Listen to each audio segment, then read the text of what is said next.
welcome back to Raging Loop.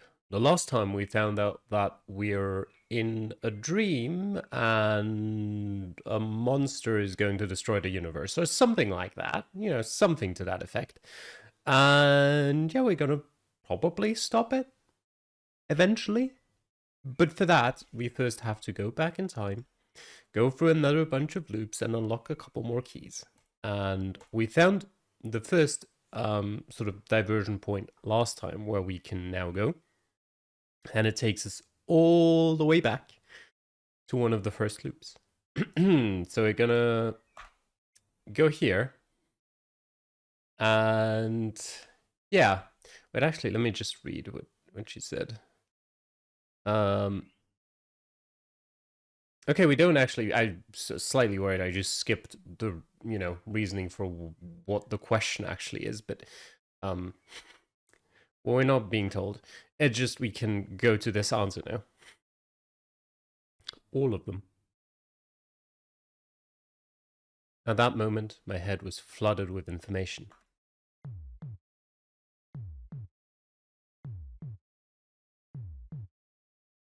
It felt like my mind was crushed by a million sheep. Of course. Crap, why'd I forget? Did my memories carry over in a weird way because the method from back then was weird? Well, then again, this wouldn't be the first time my memories didn't carry over properly. Maybe I should have counted myself lucky for remembering it all. I had tons of things to think about. About the beast in the village. The giant monster. The dream enveloping Fujiyoshi, as well as the looping the sheep had told me about. But this wasn't the time to worry about that. Haruki, what's wrong? This girl. One time she, fearful of God, faced the wars with me and eventually met an awful end in Saranaga. Another time she was a cold-blooded wolf that silenced one of her own, then when cornered tried to kill everyone. And last time, she interfered with us wolves by, for whatever reason, killing herself on the first day of the feast. Her smile that night had been burned into my mind, continuing to torment me. Chiemi Serizawa. Hold on. I knew the reason why she'd done that. It was simple. She'd been dropping hints ever since the very start. They were more like slips of the tongue, small and almost impossible to notice. Hey, you not feeling too good? Do you hate this sort of stuff? Sorry, I guess I got carried away. All of them. Huh? All of the options you named are correct. Yeah, there were wolves here in Fujiyoshi. Yeah, you were a real murderer. And correct me if I'm wrong, but before I came to Saranaga, you were about to saw off shotgun barrels. Preparing to kill people is something you'd want to hide, so you needed an alibi. Huh? Why? You remember the previous loops. You should hurry before I change my mind. Hey, that might have been our final farewell in this life, so I wanted to make it nice. That was weird. You said you agreed to go on a road trip with me because you were gonna die anyway, but the mist hadn't even shown up yet when I invited you. That means you knew the mist was about to arrive. She'd lost track of what she was supposed to know and not know. It had happened to me too. Haruki, you ran away because of trouble with women, right? I thought you figured out that I was dumped just because you were sharp. But if you have memories of the previous loops, it's only natural for you to know that I was dumped. I told that to you myself. Play with me, hold my hand, take me on a bike ride far away. Let me spend all day sleeping in your arms. The moment that confirmed it was when you came to me as a wolf and told me about your feelings. Back then, I wasn't a bike rider, but a suicidal guy who'd arrived here through Kami Fujiyoshi. You'd have no reason to think that you could just hitch a bike ride with me. You know that the real abnormality here isn't the feast, but the looping. It wouldn't make sense otherwise. Okay, she's slightly mad now. She suddenly screamed. In her hand, she held a familiar hunting knife. It didn't work. Dropping it all on her so suddenly was too much for her to handle. Though regret dulled my mind, my vision sharpened, and I saw her slowly charge at me. I might have been used to death by now, but I didn't want it to be slow and painful. I used the time I was given to just close my eyes. An impact. I collapsed on my back. A sharp pain assaulted me. At least, I thought it was going to. But it didn't. There was just a warm weight against my body. I slowly opened my eyes. Her face was brimming with intense emotion. As her eyes filled with tears, the hand with the knife went limp. The blade fell free. No, no way. There's no way I wasn't the only one. This is just a dream, isn't it? I'm about to wake up and start the feast again, right? Don't give me false hope. Not with his face, at least. This isn't a dream. Well, to be clear, though it might be reduced to a dream eventually, this moment is real right now. And since we share the memories the dreams give us, the moments we share will never be merely dreams. Rocky, I don't have any weapons on me right now. I won't strangle you either. I won't do anything at all, so... Can I cling to you? Yeah. Rocky. She clung to my chest and wailed. Emotion, tears, none of it was restrained. I was so scared. I was so scared. I was so lonely. I was the only one going back again and again and again. I killed and got killed by them all so many times, and their deaths, their words, they all just kept piling up. How many loops have you had? I stopped counting after 100. Must have been hard. It was.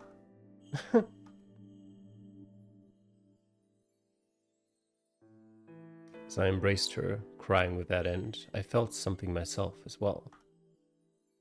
This was a hell from which not even death could save you. Wandering through it all alone, one couldn't help feeling frail and helpless. I'd spent most of my time here chasing after the mystery behind it all.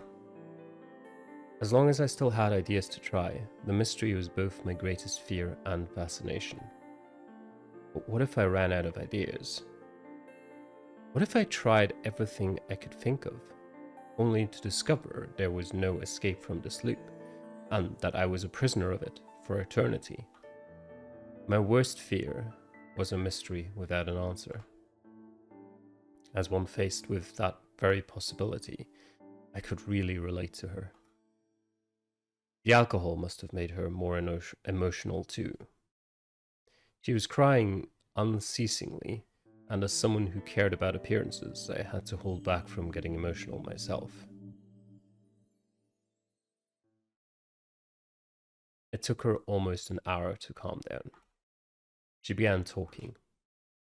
I wouldn't have minded it if she just went to sleep, but the joy and excitement from finally finding someone who shared her experience probably wouldn't have let her. It was time to check some answers. I'm impressed that you knew. Yeah, I was actually sawing off barrels. In this timeline, I'm an outsider who ended up not participating in the feast, and you didn't have your guns, right? Is that because I interrupted you and made you leave the shotguns in Saranaga? Seriously? You really are a detective, aren't you? If I was, I wouldn't be relying on theories and assumptions like this. It's an evidence-based profession. That's why I need to ask. Next question. Are you a murderer? No. Not yet. This time, anyway. At least I hadn't killed anyone before coming back to Yasumizu. But you had 2 guns, right? I just wanted to go hunting with Kanzo. At first, anyway. She continued to talk. It was May of her third year in college. Time to go job hunting. With the job market in the state it was, most of the leads she found on work sounded more like horror stories. Some couldn't find a job despite checking 100 places, some went straight to exploitative businesses, some had all the credit in the world yet ended up working at the docks or something. Chiemi had no particular profession in mind, nor did she find any ideas at her seminars, so she was at a loss. Her situation was made even worse when her boyfriend left her. Huh? So you're like me? Shut up. He was your second boyfriend, right? Why'd he break up with you? You remember all the details, huh? Anyway, he said that girls with guns creep him out. That might have been weird from a normal man's perspective, but personally that just intrigued me. How long had you been dating? We got together at the start of Golden Week and he left me right after it was over. That is not a very long time. Ouch. Should I just kill you? Anyway, the failed relationships and life in the city in general was starting to get to her, so she'd started to consider moving back here after graduation. Back to Fujiyoshi, a place she supposedly hated. I'd forgotten most of the bad things after moving away from here. She used job hunting as a pretext to take a short vacation, and she returned here 2 days ago on Friday. She figured that refreshing her mind and body here would help her with the job search. The locals neither celebrated nor disliked the fact that she came back. They just gave her a normal welcome. They hadn't changed. She, however, had. In the past, I used to study after waking up at 5, but now I'm so used to the easy college life that my circadian rhythm was completely off. I even forgot my MD player, and I couldn't borrow from anyone here since no one had one. Man, did I think that the rural life was uncomfortable. No convenience stores nearby, either, and since everyone is so frugal, they don't even feel like drinking with me. I expect it's something different, to be honest. This is where I belong and all that. Yeah, no. This place is half abandoned. Why'd I ever expect something like that? I realized that this isn't the place for me either. I slept and woke up on May 10th, yesterday morning. That was the point I looped back to at first. That was unexpected. I asked and found out something more. The point to which she'd looped back to had changed twice so far. The first time was the morning of May 10th.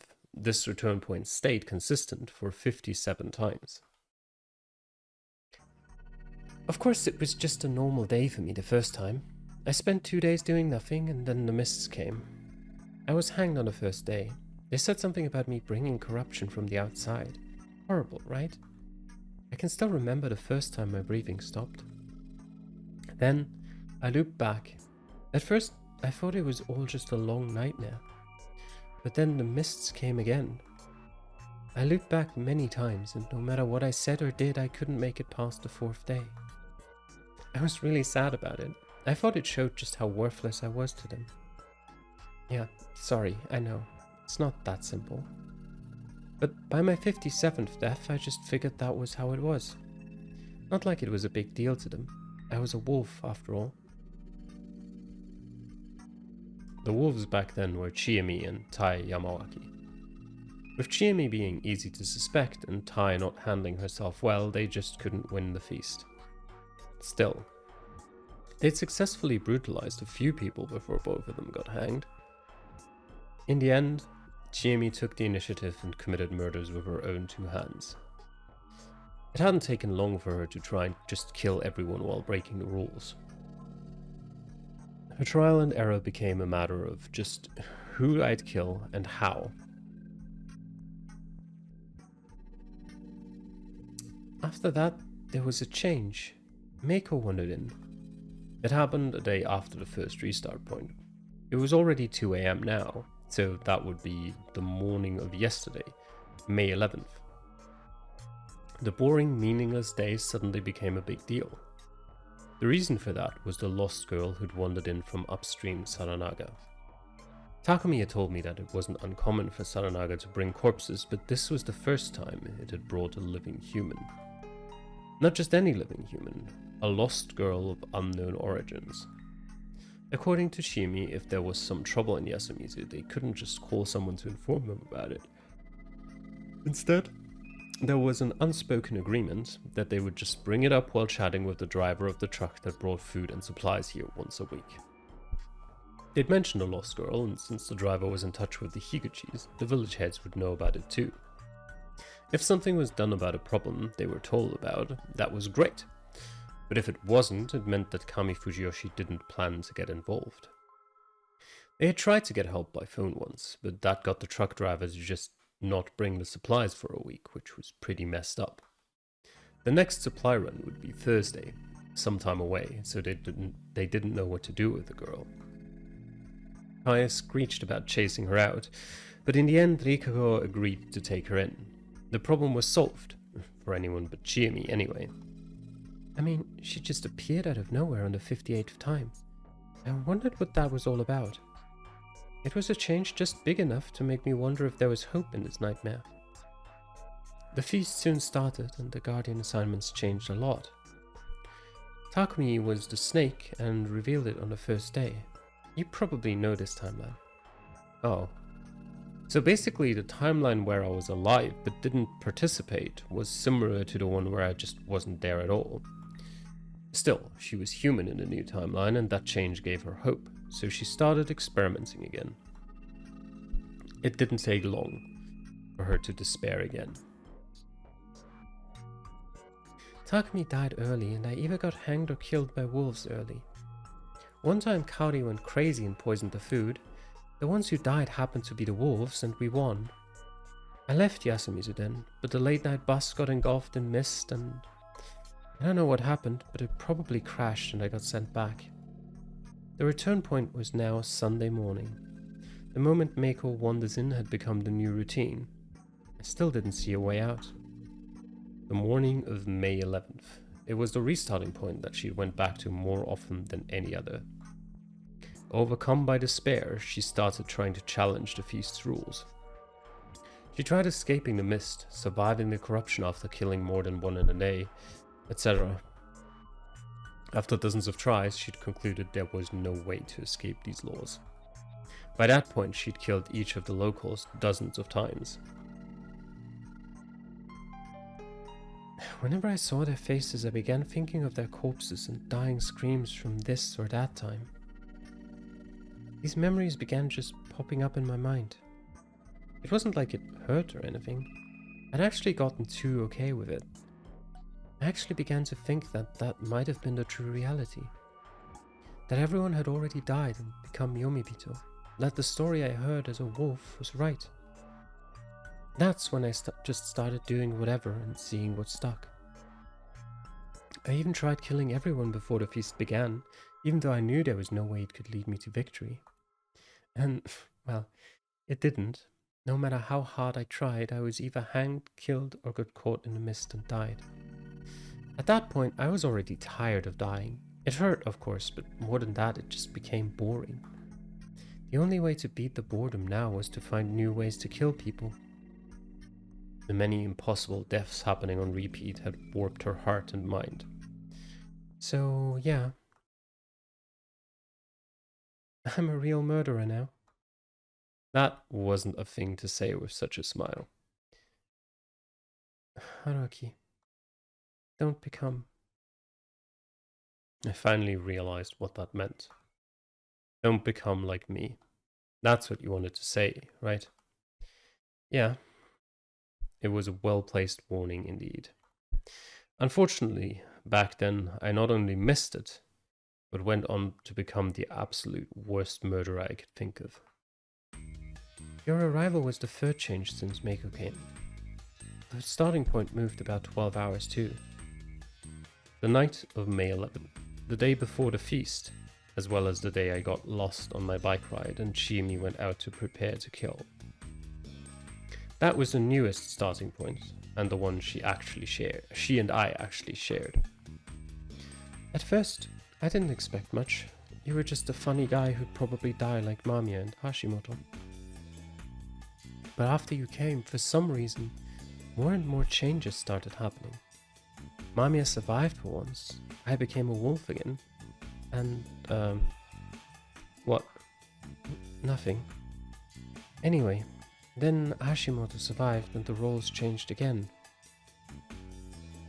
I understood everything once I saw Haru go to the construction site. Oh yeah, since the wolves did their jobs when everyone was sheltering, anyone who stayed outside and watched would quickly know who they were.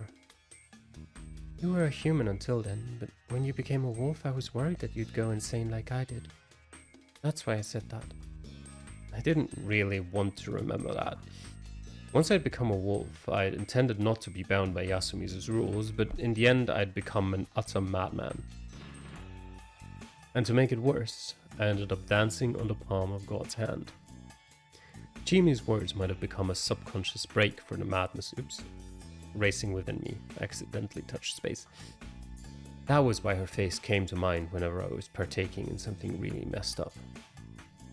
Anyway, this reminded me of another mystery. Wait, how did you go outside back then? I just stood on the second floor of the dorm and shot any dogs going up. Wait, what? You can beat the night just like that? A gun is all you need? No, it just buys you some time. Eventually the real deal comes. Real deal? The thing with the wolf head and human body. That has to be a human wearing clothes like the ones given to the wolves. That werewolf, man-wolf, works for Shinai, a servant of the Okami. You were a wolf, so you saw the figures in the Hanging Pines graveyard, right? That was Shinai, and those who mete out his punishments are werewolves. And there are lots of them. Shinai was Okami. Great Lord Shinai and Okami were the same thing.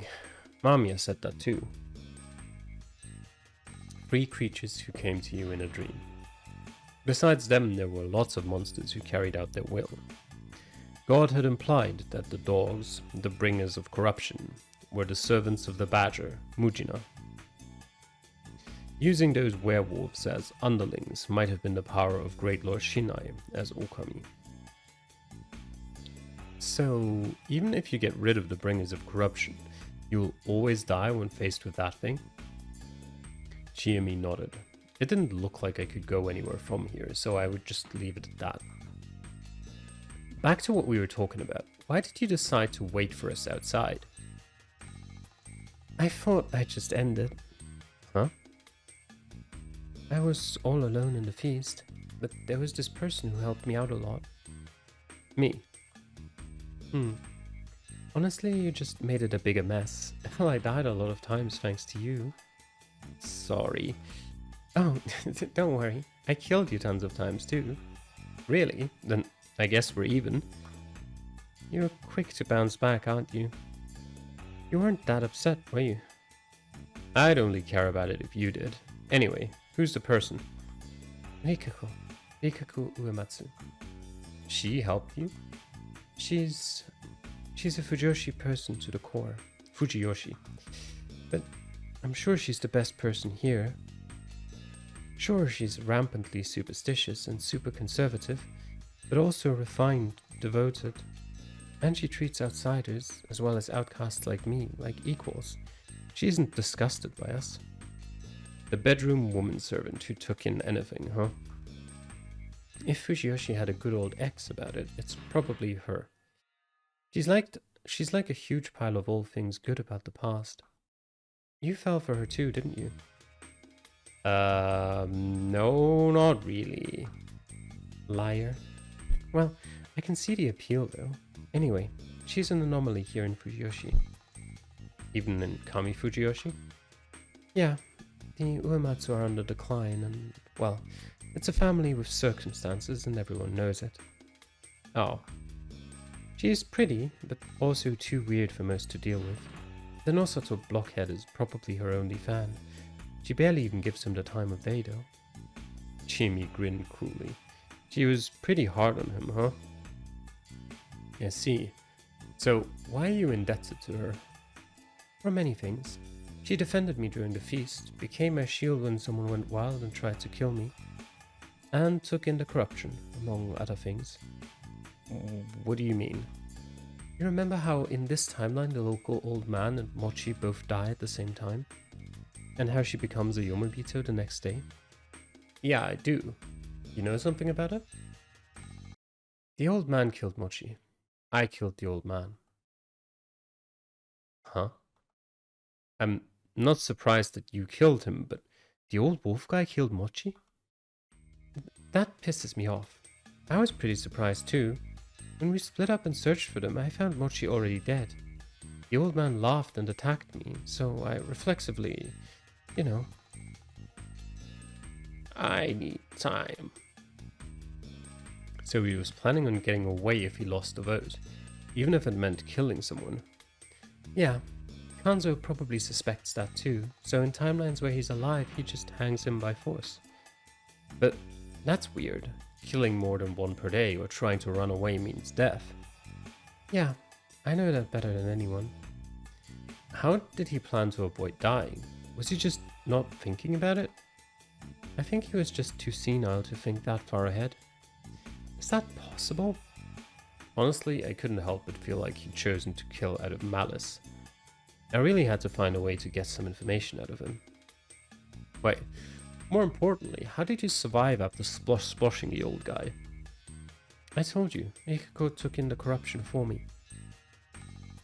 Huh? You mean she passed on the feast's penalty to herself? Yeah. After sploshing the old man, I was like, oh man, did I mess up. Guess this is it for this time. That's when Rikako came out of the mist. She was surprised, but then said, you will not die. I will take in your sin and corruption. You sound just like her. No, right? Should we really talk about this so casually? The sullen mood had vanished, and we were now talking about this stuff over a few beers. I think it's fine. We're not murderers yet. Let the past loops get to you and you'll go nuts in no time. This was bothering me so much, and you took care of it like it was nothing. Oh well, I guess I'll take it easy. Anyway, Rikako protected me, so I went back to change my clothes. We talked then, remember? Who's there? Oh, Haruaki. Wow, Chiyumi yet again? What a twist. What's that supposed to mean? Sorry, but you should stay there right now. This might be really bad. Oh, hold on. Open up. Oh, yeah. So you were changing out of your bloody clothing back then? Yep. I like that getup, so I have a spare. Now that she mentioned it, I did feel like she'd said that. Anyway, you went against the 1 per day rule. Yeah. From my experience, you always suffered a corruption at night after breaking it. That timeline was the only exception. And since Rikako had taken it in, like she said, the corruption went to her, huh? But wasn't she supposed to be torn apart? That's Yomi's corruption. Yomi's corruption? The strongest, worst corruption. Touching it makes you a Yomibito. Chiyumi was now acting afraid of something. Okay, I get why you feel indebted to Rikako, why you wanted to give up on the feast, and how you got here. Now for a more serious question. You probably won't like this, but it's necessary to get to the heart of the matter. Can you help me out? Of course, if it's something you can't handle, you can just stop. Chiyumi lightly nodded. You are invested in something supernatural that the others here aren't. One of them is the corruption, and the other is God. Tell me about both. You remember everything, even when you die.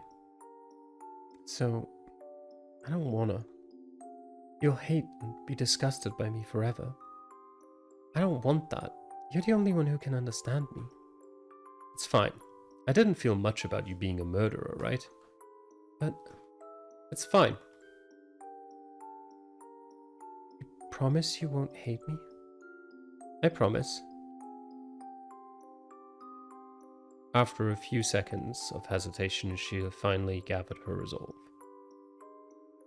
She then put her hand inside the collar and took something out. A metallic trinket on a metal chain, showing 3 symbols. A whirl and a diamond. It was the sign of the Yomotsu Okami. I remembered the time I picked it up in Saranaga after I'd won against Chiemi as the snake. So it belonged to her, huh? This is... No! Don't look! Serizawa, I'm so sorry. That is a corruption not even I can take in. It came back to me.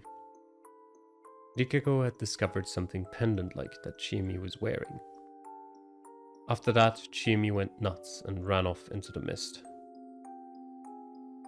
That meant that what I'd found in Saranaga on the other timeline had been dropped by her after she jumped off the cliff.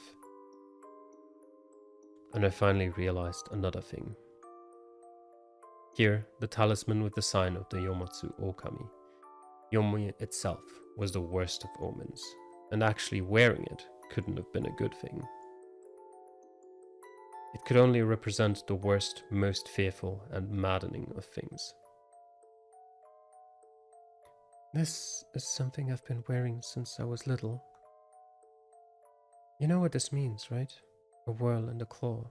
The sign of the Yomotsu Okami, the lord of the corrupted hunting grounds. Why do you have that? Because I'm corrupted. My old name was Chiemi Miguruma. Miguruma. The tower lookouts, the top of the 4 head families in Kami Fujiyoshi, the snake. Chiemi Miguruma was the daughter of the snake. She didn't have any siblings, so she was supposed to become the wife of the man who'd be adopted and become the head of the family. At least until she was 5. Chiemi's eyes turned dry and empty. That day, I playfully opened the iron door to the basement of the 3rd lookout. I was told never to go there, and the door had that symbol on it. And... Ah! Calm down, Chiemi. You saw dogs, didn't you? She came back to her senses and light returned to her eyes. I knew it. I could see part of the conspiracy. The dogs bit you, right? Yeah. As it became harder for her to speak, she pulled up her sleeves and showed me her wrists. There are old but clearly visible scars on them. Anyone who takes in Yomi's corruption will eventually go mad and die. We Migurumas had that drilled into our heads since we were little. Why do the Miguruma have them? Saranaga isn't the only entrance to Yomi. It has its mouth open in many places. The Uematsu family used to protect us against it, but they couldn't do it anymore, so...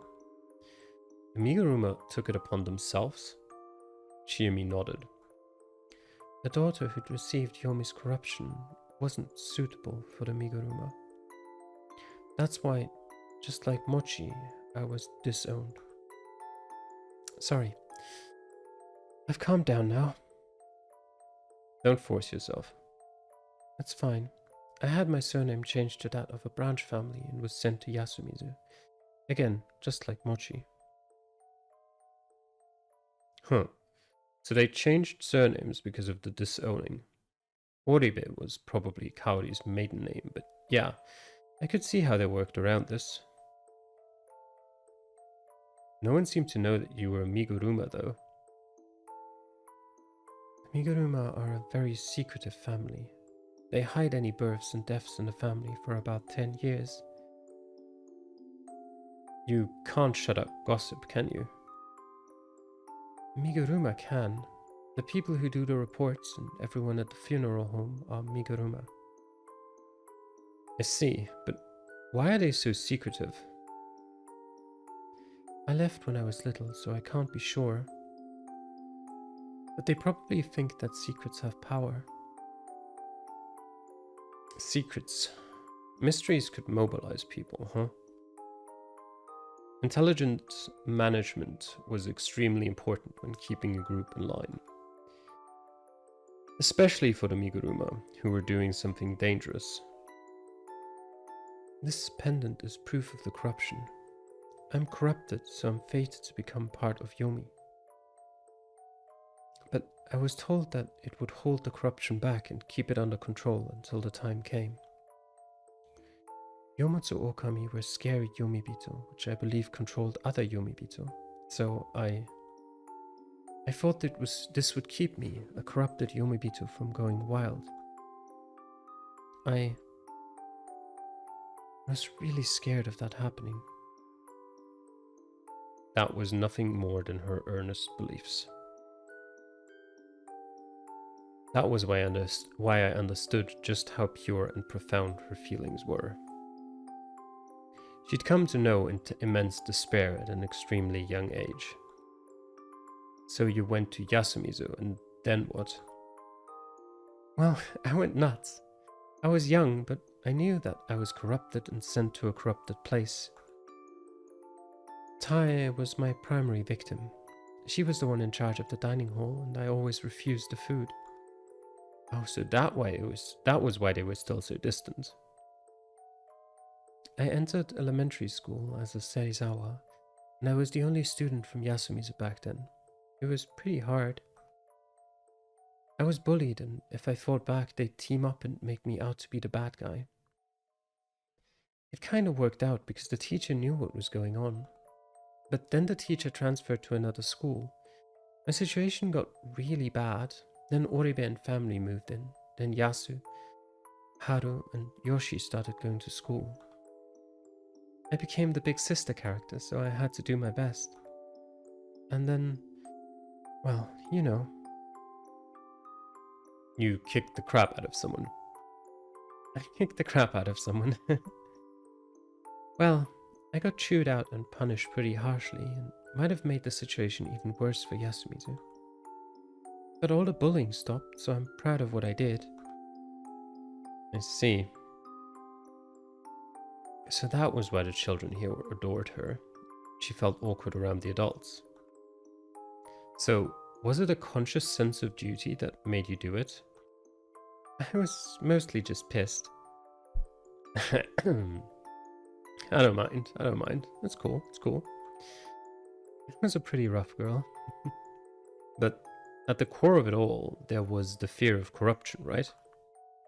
Deep down, you were scared by the thought you'd go insane eventually, or were just desperate.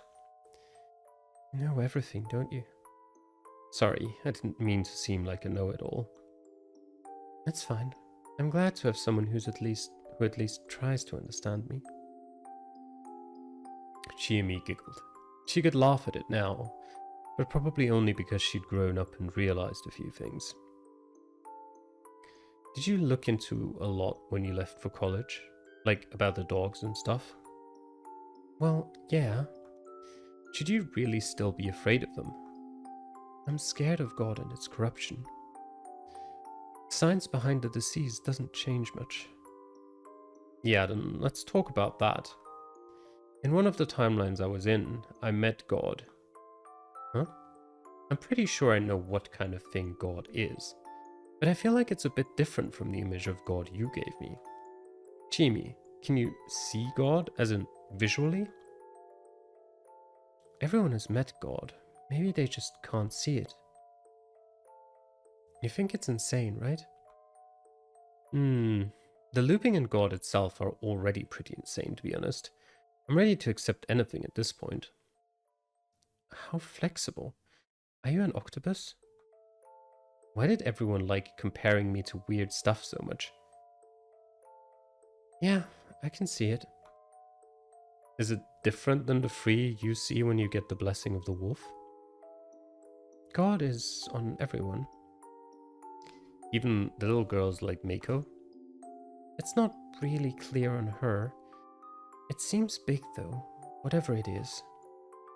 I was told that there are 3 gods in Yasumizu. Huh? Who told you that? That's a secret. The only Yasumizu gods I know are Shinai and God. Hmm? Shinai is a god, no? Shinai is a god, but not the god I have in mind. The god on Haru is the one you're thinking of, right? Yeah. I think I get it. Really? Tell me more. Not right now. Hey, don't be like that. No. At this point, I was now able to split up and think about the problems I was involved with right now individually. One problem was the prevention of the Feast of the Yomi Purge. Another problem was the prevention of the giant monster's resurrection. And the third problem was the ending of the loop. They were all related, but they'd all need different solution. And to fix the first one, the feast, I'd have to use the looping to do something about God. Specifically, the god that had Chiyomi, as well as everyone else in Yasumizu, completely imprisoned. Weak, powerless god, my ass. This one was a pain to deal with because they were powerless. I had to be careful about how I dealt with it, as well as Chiyomi, God's prisoner. I'll keep it a secret for a while longer. Why? Because I know that secrets have power. We continued exchanging info. I couldn't keep the sheep hidden, so I started with that. When I look back, I always see a sheep, and that's probably the reason why I keep my memories. What about you? I don't remember anything like that. That meant that the reason she kept her memories was different from mine. Also, her memory retention was less consistent than mine. Some memories actually felt like a dream for her and often lacked clarity. She said that, for all she knew, she might have looped a lot more times than she realized. I was curious why she kept her memories, but I set it aside for now. Anyway, according to the sheep, the loops were happening because of the dream. I thought over in my own way the things it had quickly shared with me. Something had absorbed Fujiyoshi and its general area into a dream.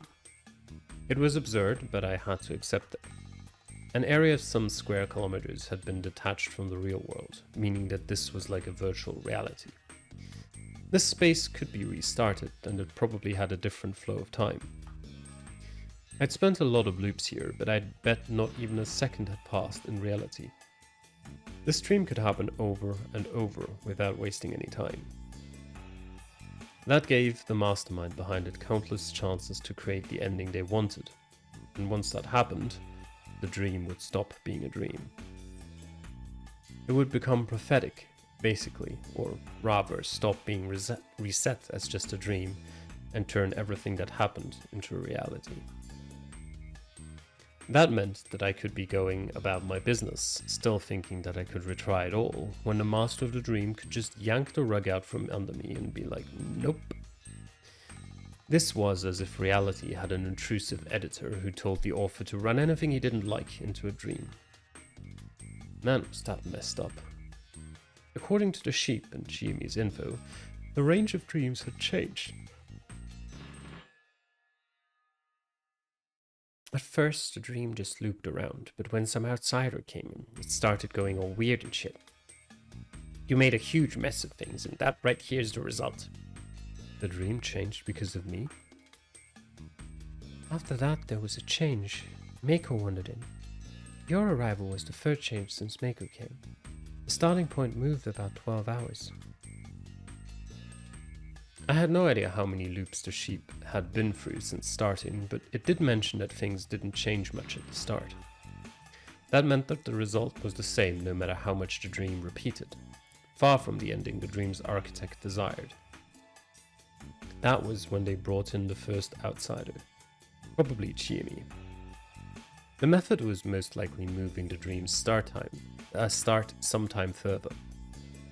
When Chimi had returned to Fujiyoshi, she had already entered the dream, unwittingly becoming trapped in the loop. Because the start of the loop, the starting point, was pushed a bit later, Chimi became a character in the dream. Chimi was the first one who had memories of the previous loops, and with her joining, the dream began to change. However, those changes didn't satisfy the mastermind, especially with Chimi not really doing anything constructive. Thus, they moved the start a bit later again, this time taking in Meiko, who from what it seemed didn't have memories of the previous loops. It wasn't hard to guess that nothing was changed by her joining. The third one to enter was me. And I, unaware of the mastermind's plot, tried out various things and ended up fulfilling their wishes. The sheep said that the mastermind still didn't know about its involvement. However, they must have known that Chimi and I often did unexpected things, though I wasn't sure if they were aware that we had our memories. They either didn't know about it or just didn't know the cause. So, I guess we shouldn't reveal that we remember stuff, huh?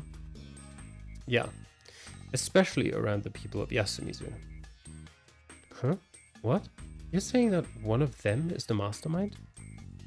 That's likely. At the very least, I'm pretty sure the Miguruma have nothing to do with the looping. Why? Because their goal is different than Great Lord Shinai's. But who could it be? Who's hiding another god? Is it possible for a person to hide their god from your sight? I can't really see the gods of the people I don't know. I see. Basically, her ability was like an eye for reading people. Even though you couldn't know for sure based on just faces, some people could intuitively figure out certain things about others by just finding out more about them. In her case, such info was just more visual. It might have been a kind of synesthesia. There were people in the world who perceived numbers as colors. With that in mind, I shouldn't have expected her supernatural power to be the solution to the supernatural phenomenon. Instead, I should rely on her ability to retain memories. What do we do now? I'd like to see more endings so I can help set some conditions. The only outcomes I know are the ones where wolves achieve a flawless victory, the one where humans achieve a normal victory, and one where wolves achieve a Pyrrhic victory.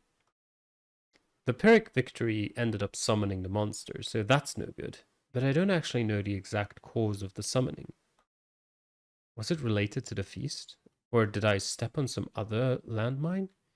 I have no idea. That's why I think we have to try challenging the feast a whole bunch more times. Seriously? Yeah. What about running off into the forest and having a good time there? We'll die, right? There might be a way out somewhere. Oh, that's true. Then let's search for one. Honestly, I didn't think it would get us any closer to the truth. But I didn't put much effort into protesting either. She'd been in so many feasts that it became traumatic for her. She wanted to avoid going through it again. She didn't want to be more aware of what kind of murderer she was becoming. Alright. I would do this with her until she was satisfied. Even if this was a challenge without a real end, it was worth it as long as she could find peace. We tried using our memories to quickly fix the bike and leave. We tried going out through Saranaga before the mists came. We waited until the mist came and tried to leave through the forest in full hiking gear I got from the convenience store. No idea why they were selling that. In the end, we either were engulfed in mist and died before even realizing it, or were engulfed in mist and died without getting anywhere. In the latter cases, Chimi either died by breaking apart again, or we were caught by those monsters. After trying it enough times, we both became used to it. "Oh, I'm crumbling again," she'd say. "Then let's stop," I'd reply as we aimed our guns at each other and killed one another. Taking advantage of shortcuts like that, we came back over and over and tried again. Nothing seemed to work, so we tried spending a night outside after the mists came. We got rid of the dogs with water and guns. I quickly found out that this was a mistake, since Chiyomi couldn't keep her presence of mind. Unable to bear the tension and fear, she would mumble something about God and either run off or kill herself. Then, no matter what happened afterwards, I ended up killed by the monster-looking thing. Whether the monster was actually real or not wasn't a problem anymore. I'd already known that any rule breakers would be punished. The problem here was that Chiyomi still wanted to continue these pointless loops. Let's go there this time. Let's hide here this time. I patiently played along. Being certain that there was no point in this, I played along with her attempts to escape about 50 times. We continued to do this for a while before I told her to let me try something, and somewhat forcefully took the lead. What I wanted to try was a feast victory with minimal casualties, and how many days could be passed without murder. For that, we had to figure out what sort of rules governed the Guardian assignments. I actually had an idea for how it worked. The first time, the time I was the snake, the time I was a wolf, and the time Chiyomi had first become a wolf. Over them all, I noticed that there were trends, such as Chiyomi's tendency to become a wolf, or Mochi's tendency to be a monkey. To find out the nature of these trends, I wrote down the Guardian distributions I knew on a table. First, I tried putting the names in order, then writing down their guardians, but didn't find any patterns there. Then I had the idea to try basing it on their dwelling locations, and bingo! The monkey was obviously dependent on where the people lived, and they didn't change much across loops. It was clear that Takumi tended to get the snake, and I'd gotten it instead of him that time because their houses were close together. The same could be said about Kaori and Yoshitsugu getting the crow. Basically, the guardians were given out to the houses rather than the people. I was familiar of a way of allocating data that changed slightly, but not by a lot. I knew a means to bring about such results. A ghost leg lottery. It wasn't a completely random method. Even if you used tons of lines, the results wouldn't split up properly without intent. And even if there were new possible options, the results wouldn't change without removing or adding new lines. Even if you added 2 or 3 new options to a ghost leg lottery, you would add them to the right and add a few branches, and that would leave the left side mostly unaffected.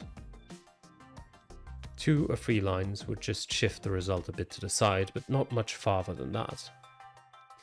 That had to be it, right? As in, someone held a ghost leg lottery to decide who got which guardian.